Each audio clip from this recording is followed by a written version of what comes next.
Hello friends, welcome to our channel. ఈరోజు మనం గజముఖునికి కుమారస్వామికి మధ్య ఉన్న పోటీ గురించి తెలుసుకుందాం. ఏదైనా పూజ లేక శుభకార్యం ప్రారంభించే ముందు గణేశుడిని ముందుగా పూజిస్తారు. వినాయకుడిని పూజించకుండా ఏ శుభకార్యము జరగదని నమ్ముతారు.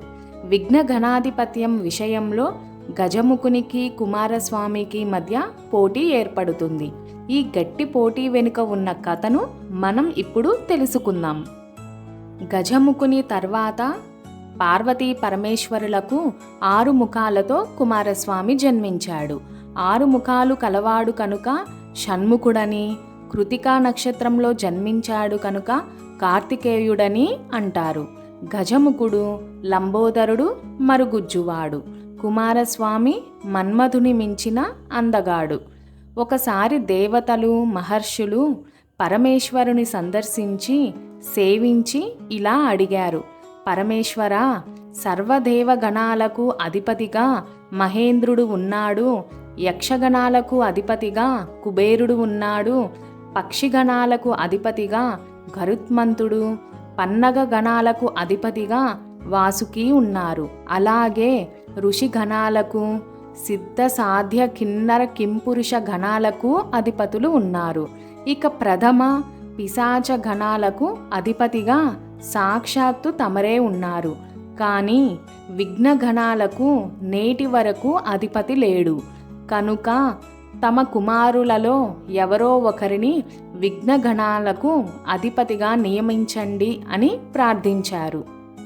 విఘ్న గణాధిపత్యం విషయంలో గజముఖునికి కుమారస్వామికి మధ్య పోటీ ఏర్పడింది.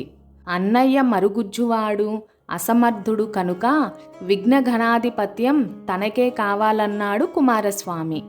నేనే జ్యేష్ఠ కుమారుణ్ణి కనుక నాకే విఘ్న గణాధిపత్యం ఇవ్వాలి అని అన్నాడు గజముఖుడు. అప్పుడు శివుడు తన కుమారులను ఉద్దేశించి, మీ ఇరువురిలో ఎవరు ముల్లోకములోని పవిత్ర నదీ జలాలలో స్నానమాచరించి ముందుగా నా దగ్గరకు వస్తారో వారే ఈ విఘ్న గణాధిపత్యం లభిస్తోంది అని అన్నాడు. కుమారస్వామి వెంటనే తన నెమలి వాహనం మీద బయలుదేరాడు. గజముఖుడు నిస్సహాయుడై, తండ్రి, లంబోదరుడను మందగమనుడను అయిన నేను ఈ పరీక్షలో విజయం సాధించడం కష్టసాధ్యం కనుక తరుణోపాయం మీరే చెప్పండి అని శివుడిని వేడుకున్నాడు. వినాయకుని వినయానికి సంతసించిన పరమశివుడు అతనికి నారాయణ మంత్రం ఉపదేశించాడు. నారములు అంటే జలములు. సృష్టిలోని జలములన్నీ నారాయుని అధీనములు. ఇక సృష్టికి ప్రతిరూపాలు తల్లిదండ్రులు. ఈ రహస్యం తెలిసిన వినాయకుడు వెంటనే నారాయణ మంత్రం పఠిస్తూ తన తల్లిదండ్రులైన పార్వతీ పరమేశ్వరులకు ముమ్మారు ప్రదక్షిణం చేసి తండ్రి పక్కన కూర్చున్నాడు.